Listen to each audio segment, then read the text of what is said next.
भाई ने जब मेरी टांगें उठाकर अपना हथियार अंदर डाला तो मेरी कश्ती का पानी। मेरा नाम आफताब है। मेरी उम्र उस वक्त 27 साल की थी। अगर मैं अपनी बात करूं तो मैं काफ़ी खूबरवा और नौजवान था।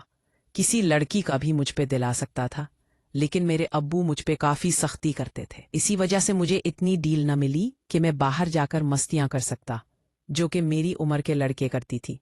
मेरे जज्बात मेरे अंदर ही देने लगे थे।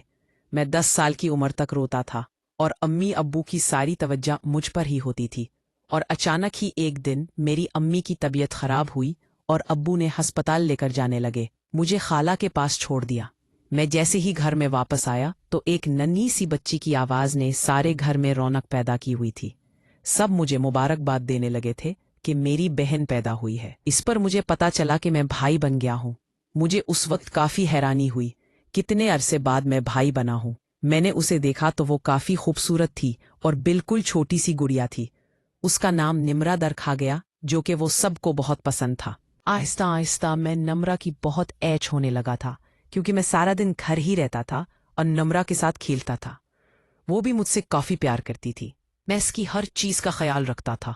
उसके कपड़े, जूतों और सारी चीज़ें मेरी पसंद की होती थी। मैंने अपनी ज़िंदगी में कभी भी नहीं सोचा था कि मेरी बहन से इस प्यार की नौयत बदल भी सकती है और मैं उसके बारे में किसी दूसरी तरह भी सोच सकता हूँ। नम्रा जैसे ही साथियों क्लास में पहुंची तो उसकी हरकतें बिल्कुल वैसे ही बच्चों वाली थी, पर उसके अंदर काफ़ी तब्दीलियां आने लगी थीं। अब मुझे ऐसा लगता था जैसे कच्ची कली अब पकने वाली है। उसकी हर चीज़ अब उभरने लगी थी, पर उसे इस बात की फिक्र नहीं थी, क्योंकि वो इस चीज़ से बेपरवाह थी और रोज़ मेरे साथ खेलती थी। मैं भी उसकी शरारतों की वजह से उसके साथ खेलने पर तैयार हो जाता था। अम्मी भी उसे बिल्कुल मना नहीं करती थी। मैं जान गया था कि उसे अभी किसी बात का नहीं पता कि लड़कियां एक उम्र के बाद बड़ी हो जाती है। ऐसे ही 2 साल और गुजर गए। अभी नम्रा बिल्कुल जवान हो गई थी। मुझे काफ़ी हैरानी होती थी उसकी जवानी देखकर। मैं खुद ब खुद मदहोश हो जाता था। बीर दिल में ख्याल आता था कि वो मेरी छोटी बहन है। ऐसे ख्याल को मुझे दिल से निकाल देना चाहिए। मैंने खुद पर काबू पाना शुरू कर दिया था, लेकिन ये सब मेरे लिए काफ़ी मुश्किल हो जाता था। वो मुझसे इतनी अटैच हो गई थी कि अभी मेरी गोद में आकर बैठ जाती। ऐसा करने से मेरे दबे हुए जज्बात बिल्कुल उभरने लगते थे। वो जैसे ही गोद में बैठती तो उसके लम्हात मुझे काफ़ी महसूस होते थे। उसकी वजह शायद उसके कपड़े थे, जो अभी भी छोटे ही थे। इस वजह से मैं खुद को सुकून देता था। कुछ देर के बाद वापस चली जाती थी। मैं फौरन बेचैन हो जाता था और अंदर ही अंदर सोचने लगता था कि काश वो कुछ पल और मेरे साथ रुक जाती। अम्मी को अगर मेरे इस इरादे का पता चलता तो वो उसे कभी भी मेरे पास ना आने देती। इसलिए अम्मी के सामने मैंने उसे कभी भी गोद में बैठने ना दिया। कुछ दिन बाद उसकी एक दोस्त हमारे घर आई। जब वो दोनों एक साथ खेलने लगी थी, मैं अपने रूम में बैठा था, पर रूम की खिड़की से दोनों को खेलता देख रहा था। इसकी दोस्त इतनी पुरकशिश ना थी जितनी निम्रा थी। मैं खेल के दौरान निम्रा को ही देख रहा था। वो जब भी उछलती थी तो उसके उछलने पर उसका सामान देखकर मेरे दिल भी उछलने लगता था और वो समा मुझे काफ़ी अच्छा लगता था। दिल करता था कि मैं भी उनके साथ शामिल हो जाऊं। मैंने अपने जज्बात को दबाना छोड़ दिया था। अब जब भी निम्रा मेरे पास मेरे रूम में आती तो उससे प्यार में उसे छू लिया था। उसे कभी महसूस नहीं होता था कि मेरे अंदाज कैसा है। एक दिन निम्रा ने घर वालों से जिद कर ना शुरू कर दी कि उसे एक मोबाइल चाहिए। वो जो भी मांगती थी अम्मी अब्बू से ला कर देते थे, और इस बार उसकी जिद काफ़ी अजीब थी। अम्मी अब्बू ने निम्रा को समझाया कि उसकी उम्र भी छोटी है, वो बच्ची है, इसलिए कुछ देर बाद उसे अच्छा टा मोबाइल दे देंगे। पर निम्रा उदास हो गई थी। मुझसे उसकी ये उदासी देखी नहीं जा रही थी, इसलिए मैंने इरादा कर लिया था कि निम्रा की इस ख्वाहिश को पूरा कर दूंगा। एक रात निम्रा को मैंने अपने रूम में बुलाया। वो जैसे ही मेरे रूम में आए तो निम्रा को कह दिया कि मैं इसे अपना मोबाइल इस्तेमाल करने दूंगा। वो खुशी से नाचने लगी थी और इसे मुझ पर इतना प्यार आया कि वो मेरे साथ आकर लग गई। मुझे काफ़ी सुकून मिलने लगा था। मेरा दिल कर रहा था कि हम दोनों मज़ीद कुछ पल ऐसे ही एक दूसरे के साथ रहे। और वो अलग हो गई और मुझसे मेरा मोबाइल मांगने लगी थी।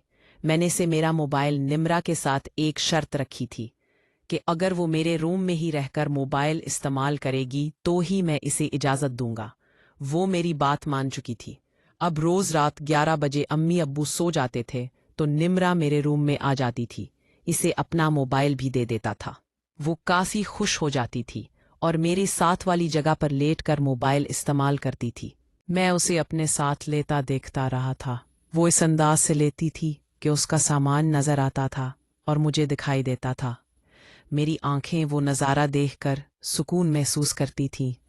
मैं बहाने से आंखें बंद कर लेता था और नुम्रा को यूं ही लगता था कि मैं सो गया हूं, जबकि मैं ये जानकर हरकत करता था। नुम्रा यूं ही समझती थी कि मैं नींद में हूं। ये सब कर रहा हूं, उसने मुझे कभी भी नहीं रोका था। जिस तरह मुझे नुम्रा को महसूस करने का बहाना मिल जाता था, अब ये रोज का मामूल था। कभी अपना बाज नुम्रा के ऊपर रख देता, जो कि उस नरमाहट को महसूस करने लगता था। मैं अब बस नहीं चलता था कि उस वक्त अपने बेचैन दिल को सुकून दिलवा दूं और उससे उस चीज से मिलवा दूं जिसका वो तलबगार है। और फिर ख्याल आता था, ऐसा करना काफी गलत है। नुम्रा एक पाक लड़की है, उसे ऐसी बातों का बिल्कुल भी नहीं पता। मैं ये हरकत करके उसकी मासूमियत नहीं छीन सकता हूं। मैंने सोच लिया था कि इन छोटी मोटी हरकतों से खुद को सुकून दिया करूंगा, पर मैं कहाँ जानता था जिस छोटी बहन को मैं इतना मासूम समझ रहा था वो इतनी तेज निकलेगी। ये 2 माह बाद की बात है जब अचानक ही मेरे मोबाइल पर किसी का मैसेज आया था। वो शायद कोई लड़का था। जिसे ही उसका मैसेज पढ़ा तो मैसेज नुम्रा के लिए था।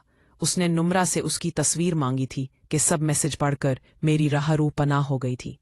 मेरी बहन उस सब में इन्वॉल्व थी। उस वक्त ये सोचकर ही मुझे काफी गुस्सा आया था कि वो उस लड़के से ये वाली बातें करती है, कि वो लड़का उससे वैसे तस्वीरें मांग रहा था। नुम्रा तस्वीरें मेरे मोबाइल पर बनाने वाली थी। ये सुनकर मैं चुप रहा था कि मैं भी उस तस्वीर में उम्रा को देख सकूं। नुम्रा ने एक रात वॉशरूम का बहाना बनाया और अपने साथ मेरा मोबाइल भी ले गई थी। मैं जानता था कि वो क्या काम करने वाली है। कुछ देर बाद वापस आ गई थी। उसने अपनी तरफ से तस्वीर डिलीट कर दी थी, पर मैंने अपने मोबाइल के एक फोल्डर में वो तस्वीर देखी। जैसे ही मैंने नुम्रा की वो खूबसूरती देखी तो मेरे होश उड़ गए थे। नुम्रा परी लग रही थी। मेरी नीयत फौरा ही बदलने लगी थी और सोच लिया था कि इस लड़के पहले ही मैं नुम्रा के पास जाऊंगा और अपना मकसद पूरा करूंगा। नुम्रा रोज इस लड़के से बात करती थी और मैं ये देखकर जलता रहता था। एक दिन फैसला कर लिया कि नुम्रा को बाद इस लड़के से कभी भी बात नहीं करने दूंगा। एक रात नुम्रा को मैंने बुलाया और नुम्रा से पूछा कि वो किससे बात कर रही थी। वो मुझसे झूठ बोलने लगी। जब मैंने नुम्रा को बताया कि मैंने अपने मोबाइल